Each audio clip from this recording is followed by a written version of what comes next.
नमस्कार, स्वागत है आप सभी का किसान तक चैनल पर। मैं हूं देवेंद्र त्रिपाठी, आपके साथ जुड़ा हूं देश भर के मौसम का हाल अगले कुछ दिनों के दौरान किस तरह का रहेगा ये बताने के लिए। दोस्तों, जब मौसम की बात होती है तो आमतौर पर हम मुख्यतः बरसात की बात करते हैं कि बरसात होने की संभावना है या नहीं। इसके अलावा कुछ एक्सट्रीम वेदर इवेंट यानी मौसम की ऐसी घटनाएं जिनसे सामान्य जनजीवन पर असर पड़ता है, फसलों पर असर पड़ता है, तो उसमें होती हैं हीट वेव और कोल्ड वेव या फिर अन्य मौसमी घटनाएं जैसे साइक्लोन या लाइटनिंग थंडरस्टॉर्म के साथ धूल भरी आंधी, इस तरह की स्थितियां। तो अभी बहुत ही अप्रत्याशित ढंग से हमने देखा कि दक्षिण भारत के कुछ तटीय क्षेत्रों में और महाराष्ट्र के तटों पर तापमान बहुत तेजी से बढ़ा। और ये भी हमने देखा कि भारत में जनवरी और फरवरी के महीने में इस बार बरसात बहुत कम हुई। 70% की कमी कुछ दिन पहले तक थी, अभी वो 59% पर आई है।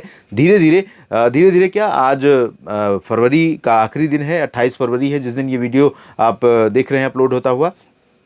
तो इस दिन तक जो बारिश का आंकड़ा भारत में जनवरी और फरवरी का मैक्सिमम इसमें चेंज आएगा वो 50% के कम के अंतर पर रहेगा, यानी आधी बारिश। और कल्पना कीजिए कि जम्मू कश्मीर, हिमाचल प्रदेश और उत्तराखंड, भारत के जो उत्तर के पश्चिमी पहाड़ क्षेत्र हैं, इन जगहों पर होने वाली बर्फबारी का कितना बड़ा योगदान होता है बाकी के गर्मी के महीनों के लिए। जब यहाँ से निकलने वाली नदियों पर एक तरह से वाटर फीडिंग होती है इन बर्फबारी की इन गतिविधियों के कारण। इन्हीं गतिविधियों के कारण भारत के कई राज्यों का तापमान नियंत्रित होता है, गवर्न होता है। तो यहाँ पर बर्फबारी जब पहाड़ों पर जनवरी और फरवरी के महीनों में नहीं हुई या कम हुई तो उसका इम्पैक्ट हम सभी देख रहे हैं। ये ग्लोबल वार्मिंग है या क्लाइमेट साइकिल यानी जलवायु परिवर्तन का जो चक्र होता है सामान्य तौर पर वो बदल रहा है, या कुछ और सामान्य परिस्थितियां, ये सब बहुत ही स्टडी का विषय है और बहस का विषय है और इस पर सभी एकमत नहीं हो सकते हैं। अगर हम लानीना की बात करें तो लानीना शुरुआत में था कि लानीना आएगा और इस बार जमकर सर्दी पड़ेगी और बरसात भी ठीक ठाक होगी सर्दियों के मौसम में। नहीं आया, हालांकि इस समय लानीना प्रेजेंस में है, प्रभाव में है। और लानीना का ही प्रभाव मैं आपको यहाँ दिखाना चाहता हूँ इस मैप के माध्यम से। आप देख सकते हैं समुद्र की सतह से या ज़मीन की सतह से 2 किलोमीटर की ऊंचाई पर की ये हवा है, हवा की दिशा। और इस हवा की दिशा आप देख सकते हैं प्रशांत महासागर की तरफ से किस तरह से एक ठीक ठाक फ्लो में आ रही है। प्रशांत महासागर से हवा जो आती है इस भूमध्य रेखा के आसपास से, इसे ट्रेड विंड्स कहा जाता है।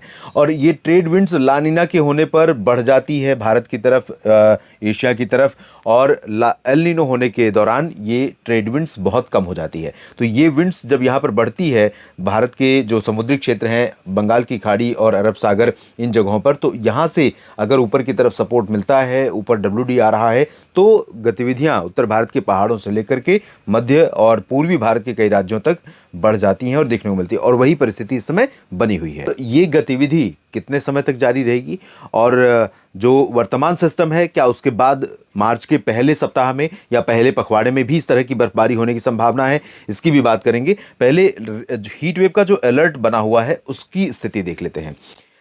27 फरवरी को और 26 फरवरी को भी कई जगहों पर महाराष्ट्र और कर्नाटक के तटों पर हीट वेव का प्रकोप देखने को मिला था। यहाँ पर तापमान 38, 39, 40 डिग्री पहुंचने लगा, जो सामान्य से 4 और 5 डिग्री ज़्यादा है और 36 डिग्री से ऊपर है। तो यहाँ 28 फरवरी से 6 मार्च के बीच में महाराष्ट्र के कुछ तटीय क्षेत्रों में और साथ ही साथ कर्नाटक के तटों पर, साथ ही गोवा पर, यहाँ पर कुछ इलाकों में हीट वेव की कंडीशन बनी रहेगी। और 7 मार्च से 13 मार्च तक भी गुजरात से लेकर के यहाँ नीचे कर्नाटक के तटों तक हीट वेव की संभावना है। अगर हम इस रंग के आधार पर इसको अलग अलग देखें तो यहाँ पर ये वाला जो समय है इसमें प्रोबेबिलिटी थोड़ा सा रिड्यूस हो रही है। 7 मार्च से थोड़ा सा कम हीट वेव का प्रकोप रहेगा, जबकि अभी से लेकर 6 मार्च तक काफ़ी ज़्यादा प्रभाव रहेगा। इसकी वजह की अगर हम बात करें तो एक तो है बरसात में कमी इन जगहों पर भी, सामान्य तौर पर क्लाइमेट चेंज, ग्लोबल वार्मिंग, ये सब कुछ है। लेकिन अगर तात्कालिक वजहों की बात करें तो ये यहाँ पर बरसात की कमी और अभी थोड़े बहुत बादल यहाँ पर रहना और नीचे की तरफ से लगातार गर्म हवाओं का आना, उत्तर की हवाओं का यहाँ पर बंद होना, ये एक कारण है मुख्य तौर पर वर्तमान समय में। और अगर इन्हीं हवाओं को हम रिलेट करें तापमान से, भारत में पिछले 24 घंटों में जो तापमान रिकॉर्ड किया गया है दोस्तों, अगर हाईएस्ट टेम्परेचर, तो मैं आपको दिखाना चाहूँगा लगभग 250 से ज़्यादा शहर हैं जहाँ पर तापमान रहा है 30 डिग्री से ऊपर, और इसमें राष्ट्रीय राजधानी दिल्ली भी शामिल है। और साथ ही साथ ये आप देख सकते हैं शांति निकेतन पश्चिम बंगाल में 258 शहर हैं जहाँ पर 30 डिग्री से ऊपर तापमान रिकॉर्ड किया गया है। और सबसे हाईएस्ट जो टेम्परेचर रहा है वो रहा है कोट्टायम में, जहां पर 38.6 डिग्री पारा रहा। कोट्टायम मतलब केरल, जो कि केरल का तटीय क्षेत्र है। सुरेंद्रनगर में गुजरात में 38.5, मुंबई में 38.4, मतलब भयंकर गर्मी फरवरी के एंड में, जो कि प्लेजेंट वेदर कंडीशन वाला महीना होता है मुंबई के लिए और साथ ही साथ कोंकण गोवा के अन्य राज्यों अन्य शहरों के लिए। होनावर कारवार 38.4, 38.2, वल्लभ विद्यानगर गुजरात 38.2, अकोला 38 डिग्री सेल्सियस, अमरेली 37.9, अहमदाबाद में 37.7, ये सभी टेम्परेचर 4 डिग्री ऊपर हैं, लगभग 3 से 5 डिग्री ऊपर हैं। तो ये पश्चिमी भारत का रीजन, गुजरात से लेकर के महाराष्ट्र का तटीय क्षेत्र और कर्नाटक का तटीय रीजन, केरल का कुछ तटीय हिस्सा, जहां पर भीषण गर्मी पड़ रही है और जिसके कारण लोग लगातार परेशान हो रहे हैं। अब बात करते हैं WD की और इसका क्या इंपैक्ट आने वाले दिनों में भारत पर रहेगा। तो अभी जो परिस्थितियां बनी हुई हैं यहां पर, उसके अनुसार आज और कल 2 दिन लगातार यहां पर गतिविधियां रहेंगी। जम्मू कश्मीर, हिमाचल प्रदेश, उत्तराखंड। अब आप देखेंगे कि 28 फरवरी से हिमाचल प्रदेश और उत्तराखंड के भागों में गतिविधियां हिमाचल प्रदेश और पश्चिमी जम्मू कश्मीर और गिलगित बाल्तिस्तान, मुजफ्फराबाद, यहां पर धीरे धीरे आज से गतिविधियां कम होने लगेंगी। लेकिन पूरब की तरफ यानी हिमाचल प्रदेश के सभी रीजन में, Kullu, Manali, Shimla, Dharamshala, Dalhousie, Chamba, Una, entire region including Jammu संभाग, जो जम्मू का पूर्वी रीजन है, यहां पर काफ़ी गतिविधियां होंगी। उत्तराखंड का पूरा रीजन आज और कल यानी 28 फरवरी और 1 मार्च को लगातार इंपैक्टेड रहेगा, प्रभावित रहेगा। हल्की से मध्यम वर्षा के साथ ऊंचाई वाले क्षेत्रों पर बर्फ गिरने की संभावनाएं बनी हुई हैं। इसके अलावा यहां पर लद्दाख में भी गतिविधियां होंगी और पंजाब में भी आज और कल भी गतिविधि होने की संभावना है। इंटेंसिटी पंजाब के उत्तरी क्षेत्रों में ज़्यादा रहेगी दक्षिण के तुलना में, यानी तरन तारण, अमृतसर, जालंधर, पठानकोट, रूपनगर, नवा शहर, इन जगहों पर चांसेस ज़्यादा रहेंगे। बरनाला, मोगा, मनसा, संगरूर, फजिल्का, फरीदकोट, लुधियाना, पटियाला, इन सभी क्षेत्रों में इंटेंसिटी कम रहेगी। वहीं पर अगर हरियाणा की बात करें, हम हरियाणा में सिरसा, हिसार, फतेहाबाद के भागों में और उसके नीचे करनाल, रोहतक, साथ ही साथ नीचे रेवाड़ी, चरखी दादरी, झज्जर, महेंद्रगढ़, गुरुग्राम, फरीदाबाद, पलवल, यहाँ पर इंटेंसिटी बहुत लो रहेगी, हल्की वर्षा होगी। और ऊपर के रीजन में, करनाल के ऊपर के हिस्सों में हल्की से मध्यम बौछारें गिर सकती हैं आज और कल भी। दिल्ली में भी चांसेस हैं लेकिन बहुत ज़्यादा नहीं। वेस्ट यूपी में चांसेस हैं, सेंट्रल यूपी में चांसेस हैं कई जगहों पर, राजस्थान के उत्तरी क्षेत्रों में कुछ स्थानों पर संभावनाएं हैं और यहाँ मैदानी भागों पर पंजाब में थोड़ा पॉसिबिलिटी ऐसी गतिविधियों की रहेगी जिससे सामान्य जनजीवन पर असर पड़ता है, जिसमें लाइटनिंग, थंडरस्टॉर्म यानी बिजली कड़कने और बिजली गिरने की आशंकाओं के साथ साथ बारिश हो सकती है और तेज़ हवाओं के साथ बरसात हो सकती है। तो इससे फसलों को नुकसान पहुंचने की आशंका रहेगी। ओलावृष्टि के चांसेस भी रहेंगे पंजाब के उत्तरी क्षेत्रों में और साथ ही साथ हिमाचल प्रदेश और उत्तराखंड के कुछ भागों में ओले गिरने से भी नुकसान हो सकता है। और इधर उत्तर प्रदेश के भागों में लाइट रेन की संभावना है। लाइट रेन यहाँ आगरा से लेकर कानपुर, लखनऊ, अयोध्या से लेकर गोरखपुर तक और इधर पटना और पूर्णिया तक भी चांसेस रहेंगे कुछ एक जगहों पर बादल छाने और कहीं कहीं पर हल्की वर्षा होने के, लेकिन बहुत हैवी रेन फिलहाल नहीं होगी। पूर्वोत्तर भारत में बारिश की गतिविधियां अभी बहुत तेजी से नहीं बढ़ेंगी, लेकिन 24 घंटों के बाद थोड़ा सा अरुणाचल और सिक्किम, उपहिमालय, पश्चिम बंगाल बढ़ सकती है। धीरे धीरे नीचे की तरफ बारिश पहुंचेगी जब WD का इम्पैक्ट या नमी यहाँ पर पूरब में पहुंचेगी। तो इस दौरान पूर्वोत्तर भारत के भागों में धीरे धीरे गतिविधियां बढ़ सकती हैं 3-4 मार्च से और पूर्वोत्तर भारत के सभी क्षेत्रों में बरसात हो सकती है। मध्य भारत अभी सूखा ही रहेगा, जिसमें गुजरात, महाराष्ट्र, मध्य प्रदेश, छत्तीसगढ़, ओडिशा, गोवा, यहाँ पर बरसात के संकेत नहीं है।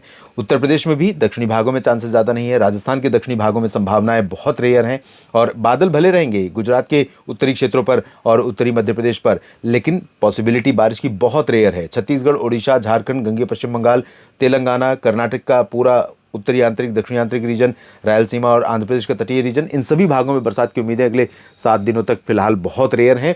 हालांकि तमिलनाडु और केरल में बारिश जो दिख रही है धीरे धीरे ये बारिश बढ़ते हुए चेन्नई और बेंगलुरु को भी पार करेगी। नेल्लोर, मछलीपट्टनम और अनंतपुर, चित्तूर तक भी बारिश पहुंचेगी।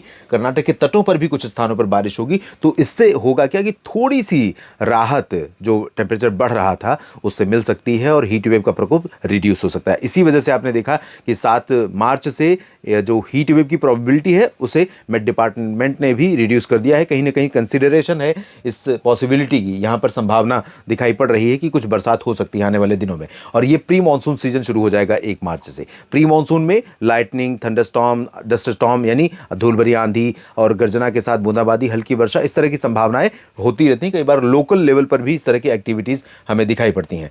2 मार्च को भी एक नया पश्चिमी विक्षोभ आ रहा है। उसका इम्पैक्ट हमें 2 मार्च की रात से, अभी फिलहाल जो गतिविधि है 1 तक है, उसके बाद 2 को मुख्यतः साफ रहेगा उत्तर भारत के पहाड़ों और मैदानी भागों में, ज़्यादातर जगहों पर पूर्वी उत्तर प्रदेश, बिहार को छोड़कर। और 2 मार्च के बाद 3 मार्च को फिर से 2 मार्च की रात से बादल बढ़ेंगे। 3 मार्च को जम्मू कश्मीर, हिमाचल, उत्तराखंड में कुछ स्थानों पर वर्षा या हिमपात हो सकती है और मैदानी भागों में पंजाब में चांसेस रहेंगे, हरियाणा, चंडीगढ़ में चांसेस रहेंगे।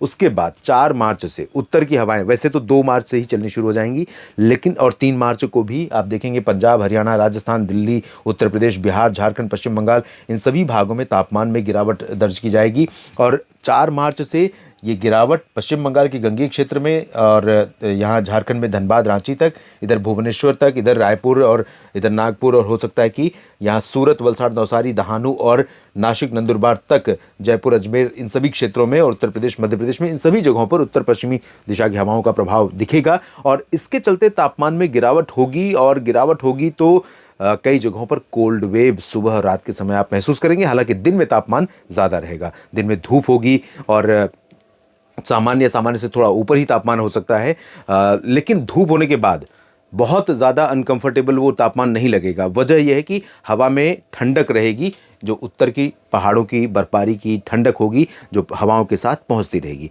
तो इस वजह से काफ़ी फ्लक्चुएट होने वाला है, काफ़ी उतार चढ़ाव लेकर आने वाला है मौसम। और होली के पहले तक भारत के कई राज्यों में सुबह के समय आपको अभी गर्म कपड़ों की, रात में पतले कंबल की ज़रूरत बनी रहेगी।